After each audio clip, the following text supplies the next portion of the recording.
नमस्कार, आप देख रहे हैं स्वदेश न्यूज। मैं हूं शिवाली श्रीवास्तव आपके साथ और इस खास प्रोग्राम में चर्चा करेंगे बच्चों के टीकाकरण की। जी हां, बच्चों को कोरोना का टीका लगना कितना महत्वपूर्ण हो गया है, इसकी चर्चा हम करेंगे। बता दें, वैज्ञानिकों ने महामारी की तीसरी लहर आने की भी चेतावनी जारी कर दी है। हम आपको लगातार बता रहे हैं कि तीसरी लहर भी देश में आ सकती है। वैज्ञानिकों ने ये चेतावनी जारी की है। विशेषज्ञों के मुताबिक तीसरी लहर में बच्चों को ज्यादा खतरा हो सकता है। इसे देखते हुए पूरी दुनिया अभी से सतर्क भी हो गई है।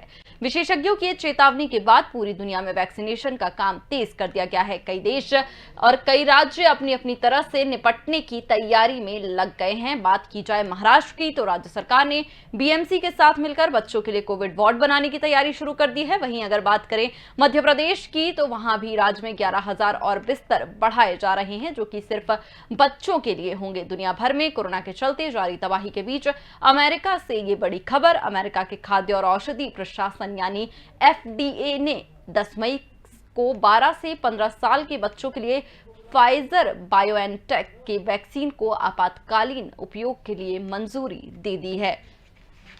बता दें, अमेरिका से ये बड़ी खबर है जिस पर चर्चा होगी। अमेरिका ने खाद्य एवं औषधि प्रशासन, अमेरिका के खाद्य एवं औषधि प्रशासन यानी एफडीए ने 10 मई को 12 से 15 साल के बच्चों के लिए फाइजर बायोएनटेक के वैक्सीन को इमरजेंसी के टाइम पे आपातकालीन उपयोग की मंजूरी दे दी है।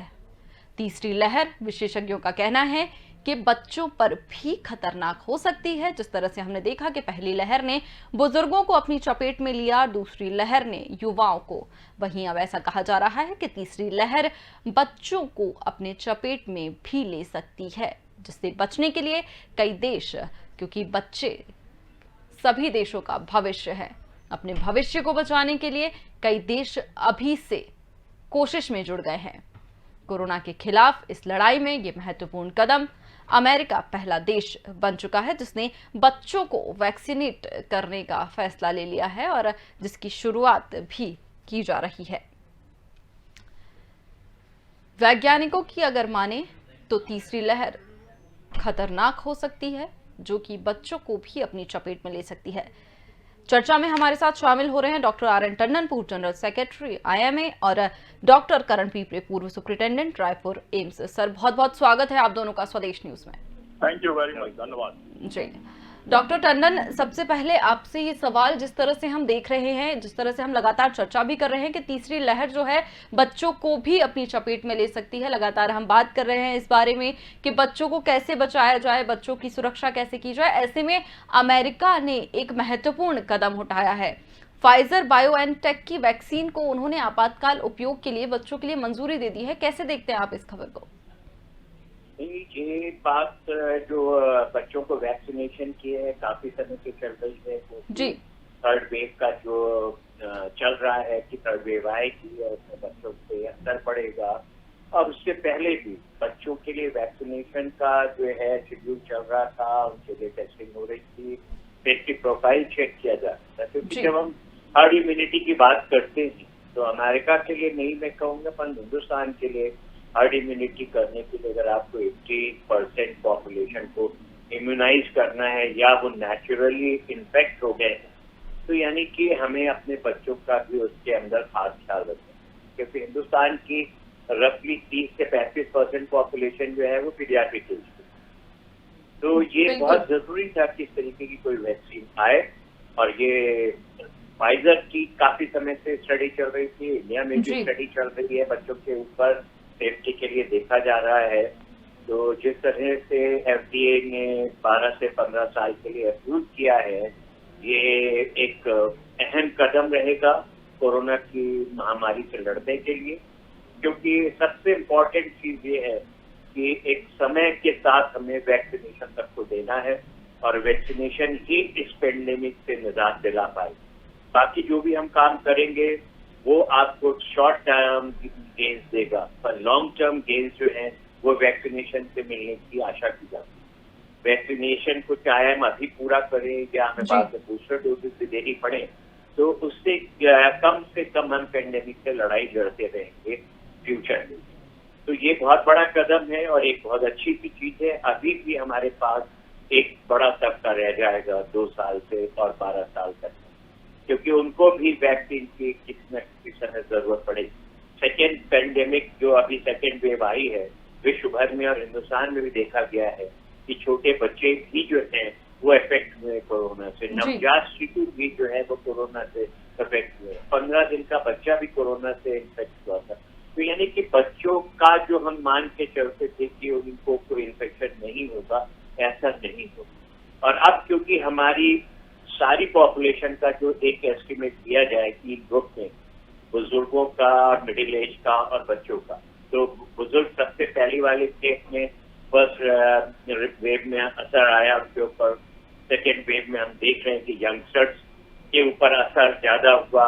तो थर्ड वेव में एक्सपेक्टेड है कि जो बच्चे जो अभी तक जो हमारे इस बीमारी से दूर थे, इस बीमारी से बचे हुए थे, क्योंकि प्रोटेक्शन सभी लोग प्रोवाइड कर रहे थे बच्चों को। स्कूल्स बंद थे पिछले साल में, बहुत कम स्कूल्स खोले गए। उनको हमेशा यही हिदायत दी गई घर वालों को कि 10 साल से कम के बच्चे और 65 साल से बुजुर्गों को अपने घर में ही सीमित रखे, बाहर न जाने दें। तो उन सब चीजों का फर्क पड़ता रहा। परंतु अब क्योंकि ये बच्चे हैं जिनको अभी तक किसी तरीके की इम्यूनिटी नहीं मिली है, तो अल्टीमेटली जिस तरीके का वायरल लोड बढ़ रहा है देश में और विश्व में, तो जो नेक्स्ट थर्ड वेव की उम्मीद है उसमें बच्चों के ऊपर असर आने की पूरी संभावना है। और उसी के लिए लड़ाई चल रही है, उसी के लिए प्रिपरेशन चल रही है। उसी मुहिम में ये 12 से 15 साल की फाइजर की वैक्सीन जो अलाउ की गई है यूएस में, यानी कि फाइजर जो लोग यूज कर रहे हैं विश्व में, उनको भी इससे राहत मिलेगी कि वो भी अपने देश की 12 से 15 वाली आयु को जो है वैक्सीनेट कर सकते हैं। तो ये कहीं ना कहीं इस कोरोना पेंडेमिक को रोकने की तरफ एक और कदम माना जाएगा। इसी तरह से बाकी जो वैक्सीन बन रही है चारों तरफ, वो सब भी बच्चों के ऊपर ट्रायल्स कर रहे हैं कि कितना असर है, कितनी सेफ्टी है, डोजेस यही है और टाइम पीरियड यही है कि 4 से 6 हफ्ते या 12 हफ्ते के बाद दूसरी डोज लगानी है। इन सब चीजों का डाटा जैसे ही मिलेगा, मुझे पूरा विश्वास है कि हमारे यहाँ भी इस तरीके के अहम कदम जल्दी ही लिए जाएंगे। जैसे ही स्टडीज प्राप्त होती हैं, उनके रिजल्ट प्राप्त होते हैं, एज ग्रुप भी इंक्लूड किया जाएगा। पर अभी भी जो हमारा एज ग्रुप चल रहा है जिनको वैक्सीनेशन का हमारे ख्याल से उनको हमें वैक्सीनेट करने की और तेजी करनी पड़ेगी, यानी कि और वैक्सीन की भी जरूरत है और जो अभी मिल रही है उनके भी नंबर्स बढ़ाने पड़ेंगे, क्योंकि वैक्सीन सबसे इम्पोर्टेंट है। और साथ में बार बार जब भी कभी बात होगी तो हम एक बात जरूर कहेंगे कि सबसे सिंपल वैक्सीन है आपकी जेब में, आपके घर में, आपके हाथ में। जो जेब में और हाथ में ना हो करके आपके फेस पे हो, नाक और मुंह को कवर करके रखे, घरों में भी एहतियात बरते, घर के बाहर जाए तो डबल मास्किंग करें और अननेसेसरी घर से बाहर न। सबसे बड़ी वैक्सीन जो है वो ये, आपको अपने आप ही अपने लिए आत्मनिर्भर होना पड़ेगा और अपने लिए आत्मनिर्भर होने का सबसे बड़ा तरीका है मास्क पहनिए, अपने आप को घर में रखिए और जैसे ही वैक्सीन का मौका आपको मिलता है वैक्सीन लगवाने के लिए तुरंत अपने एफर्ट कीजिए और वैक्सीन लगवाइए। यही आपकी आत्मनिर्भरता है और यही आपका आत्मनिर्भर एक ऐड करेगा हमारे भारत को आत्मनिर्भर बनाने। तो ये सारी बातों का ध्यान रखें। ये नया अच्छा स्टेप आया है अमेरिका की तरफ से, विश्व में सबको इससे कुछ न कुछ राहत मिलेगी और हिंदुस्तान में भी जल्द ही हमारी ये एज ग्रुप कवर की जाएगी हमारी अपनी लोकल वैक्सीन से। हमें पूरा विश्वास है उनकी स्टडीज का जो रिजल्ट होगा वो जल्दी ही सामने। जी डॉक्टर करण, 2000 लोगों पर इस वैक्सीन का ट्रायल भी किया गया है, स्टडी भी की गई है, उसके बाद अमेरिका ने इसको इजाजत दी है इसके उपयोग की बच्चों के लिए। तो किस तरह से देखिए कि कहीं ना कहीं ये वैक्सीन अब सुरक्षित है बच्चों के लिए, क्योंकि जिस तरह से इसका ट्रायल किया गया है, 2000 लोगों पर इसका ट्रायल किया गया है, बाकायदा स्टडी के बाद ही कोई वैक्सीन मार्केट में आती है, तो अब ये सुरक्षित है बच्चों के लिए? बहुत खुशी की बात है और बहुत अच्छी जानकारी और उस पर चर्चा हो रही है। मैं समझता हूँ कि ये बहुत बड़ा, बहुत अच्छा और एक सकारात्मक कदम है। हमें आज कोविड-19 से लड़ने के लिए एक precautionary, preventive, administrative and therapeutic step उठाना बहुत जरूरी है। पूरा एडमिनिस्ट्रेशन को हिंदुस्तान के इस ओर झुकाव होना चाहिए कि यदि तीसरी लहर की चर्चा हो रही है तो हम इसे ना आने दें। इसके लिए पहले से ही बच्चों के मामले में भी और जनरली और भी दूसरे छोटी उम्र के जो बच्चे हैं उन्हें भी 12 से 15 साल और 15 से 18 साल, ये जो युवा हैं या एडोलेसेंट्स हैं या प्यूबर्टी वाले एज के हैं, इन सबके रखरखाव बचाव के लिए हमको पहले से एक तैयारी भी करना पड़ेगा। साथ में हमें अभी यह देखा जा रहा है कि जो छोटे छोटे बच्चे या गर्भवती माताओं को उनमें बच्चों में भी कोविड पॉजिटिव हो रहा है।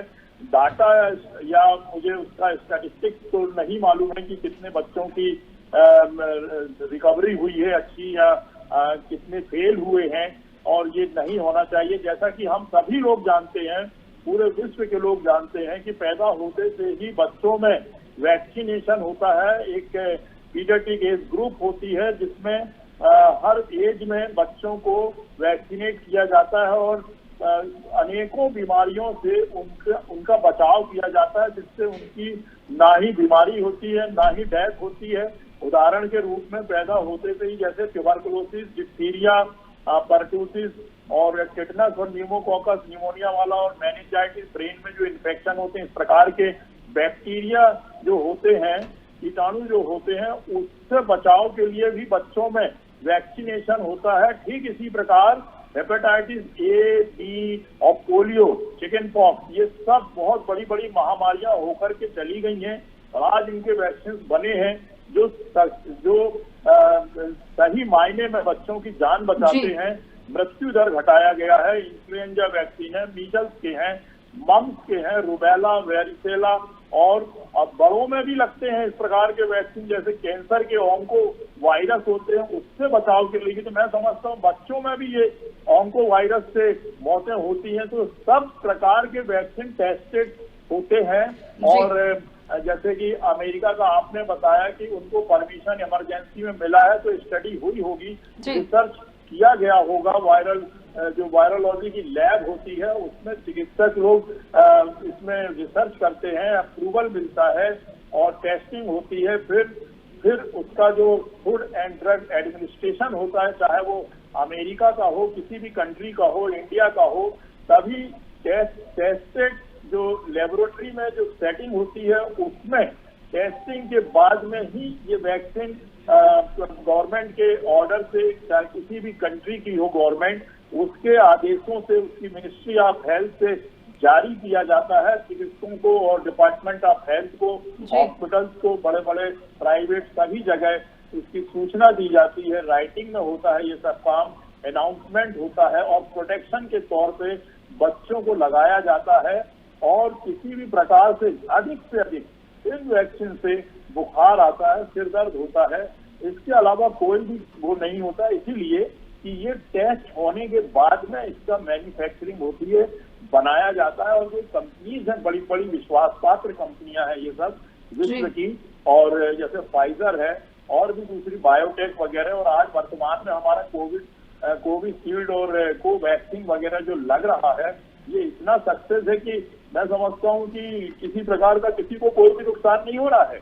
और बच्चों की इम्यूनिटी तो बहुत एक्टिव होती है और बहुत से बच्चों में किसी प्रकार से नुकसान भी नहीं होता है, चाहे वो बीमार हो रहे हैं या वैक्सीन लग रहा है, और सब स्वस्थ हो जाते हैं। तो ये बहुत खुशी की बात है, ये आना चाहिए, क्योंकि स्कूल जाने वाले जो बच्चे होते हैं, अगर इनको वैक्सीनेशन नहीं देंगे तो घर से लेके स्कूल और स्कूल से लेके घर तक और प्ले ग्राउंड बीच में पढ़ते हैं उनके, तो ये तीनों जगह बच्चे बहुत ही एक्टिव तरीके से रहते हैं, खेलते हैं, और सैकड़ों बच्चों के साथ दिन भर वो मिलते जुलते हैं। वो तो अनभिज्ञ होते हैं कि ये वैक्सीन जरूरी है या ये कीटाणु क्यों हमारे लिए नुकसानदायक है।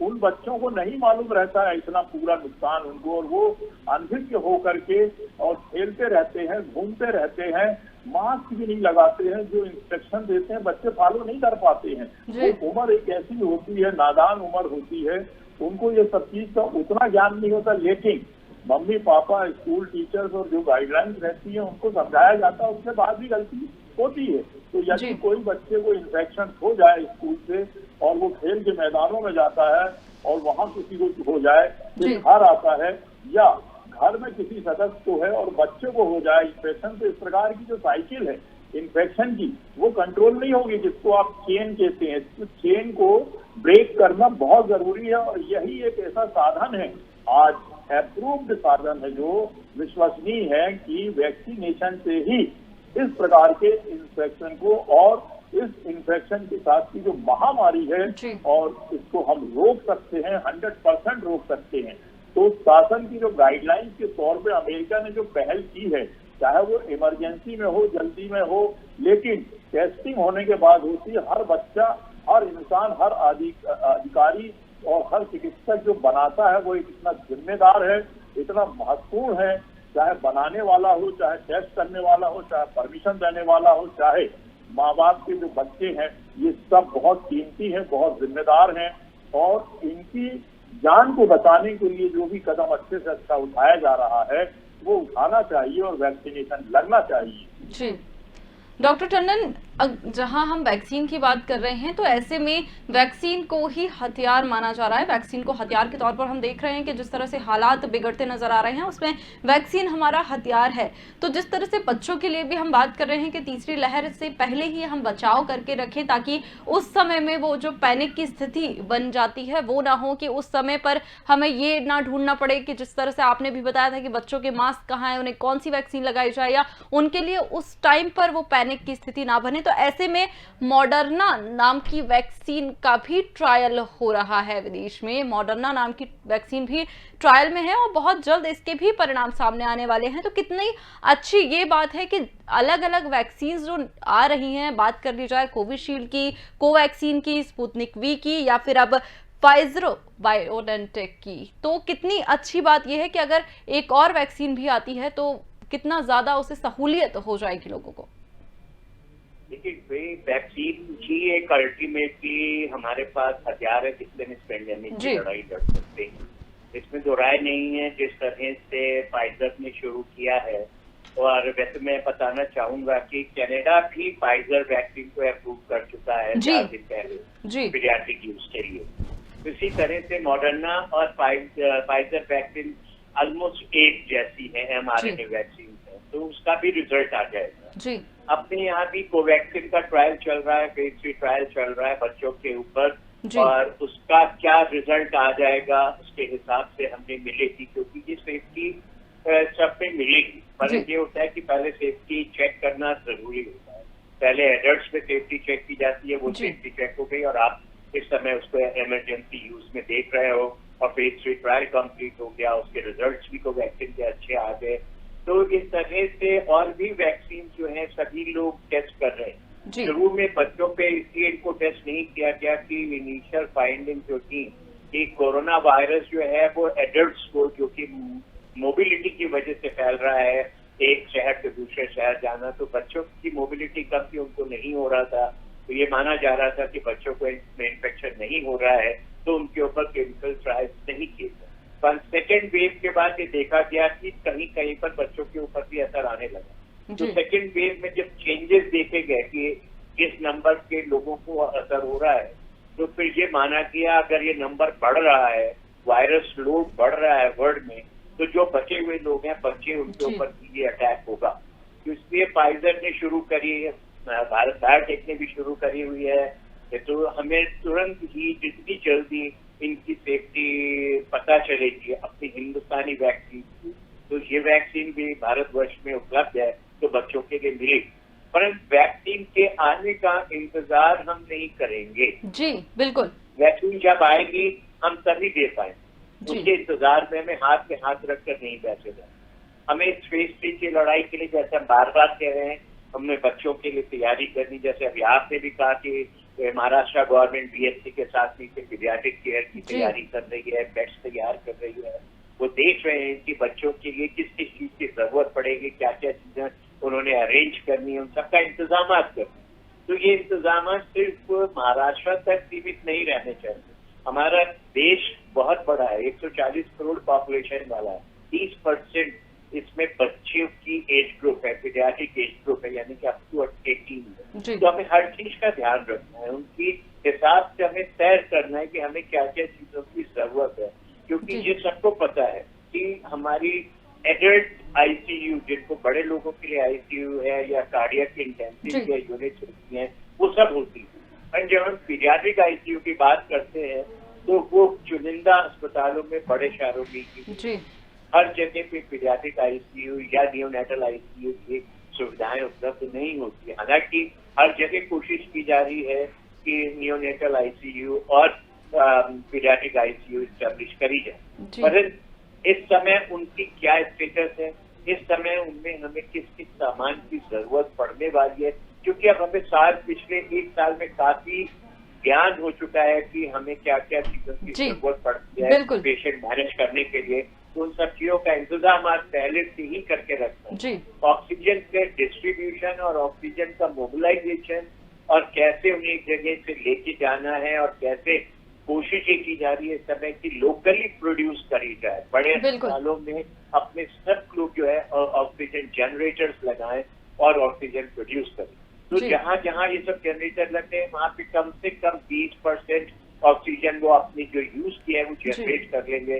तो ये सब चीजें जो है आने वाले समय में अगर हमने सही ढंग से हर जगह मोबिलाइज की, खासकर उन एरियाज में जहाँ पर हमारे पास हर किस्म की फैसिलिटीज की कमी है, चाहे वो आईसीयू हो, चाहे वो पीडियाट्रिक आईसीयू हो, चाहे वहाँ पे ऑक्सीजन की कमी की जरूरत है, उन जगहों पे हमें खास ध्यान रखना पड़ेगा कि हमारे ऑक्सीजन जनरेटर्स और ऑक्सीजन कंसंट्रेटर्स वगैरह इमरजेंसी के लिए अवेलेबल होनी चाहिए। क्योंकि जो अभी हालात देखे जा रहे हैं, हम किसी को ब्लेम नहीं करते, हमें किसी से कोई लेना देना नहीं कि कौन कहाँ पर किसकी गलती हो गई। हमें सिर्फ ये देखना है कि हम किस तरह से अपने सिस्टम को मजबूत कर सकते हैं, अपनी हेल्थ केयर की इंफ्रास्ट्रक्चर को इम्प्रूव कर सकते हैं और किस तरह से हमें फेवर पे ले आए कि आने वाले समय में जो बच्चों के ऊपर जो भी असर होगा कोविड का, उसको हम अच्छे से ट्रीट कर सकें।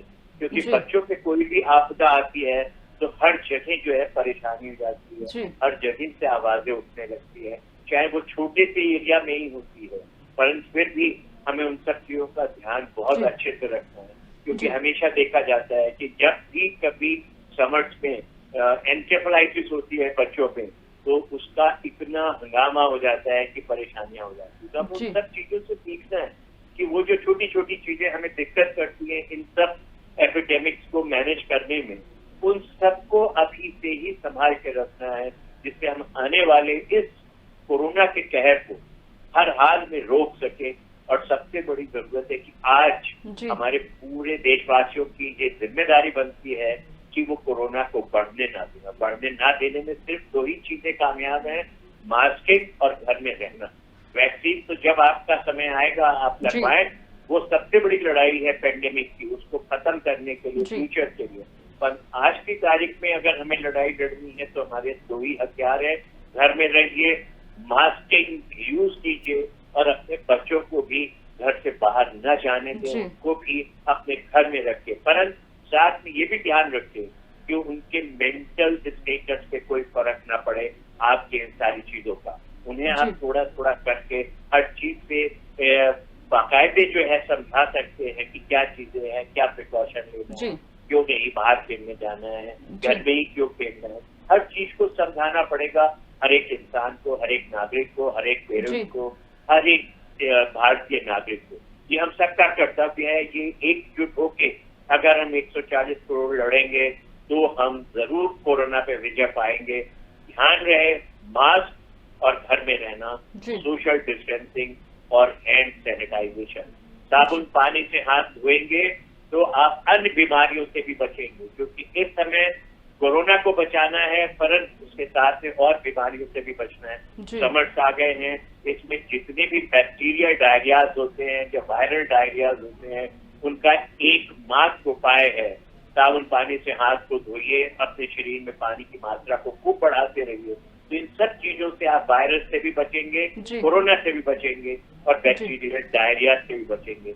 ये सबका कर्तव्य है कि हम इन सब चीजों का ध्यान रखें जी बिल्कुल। और अपने को, अपने परिवार वालों को और अपने देश को प्रोटेक्ट करें। जी बिल्कुल, बहुत ज़रूरी जानकारी आप दोनों डॉक्टर्स ने हमारे साथ साझा की। बहुत बहुत शुक्रिया आपका हमारे साथ जुड़ने के लिए। तो बच्चे देश का भविष्य होते हैं और इस भविष्य को बचाने के लिए अब सारे देश जुट गए हैं। जहां अमेरिका ने भी आपातकाल के लिए बच्चों को वैक्सीनेट करने के लिए वैक्सीन को मंजूरी दे दी है, वहीं कई देश भी और वैक्सीन बनाने की कवायद में जुटे हुए हैं। फिलहाल इस पेशकश में इतना ही। दीजिए इजाजत। नमस्कार।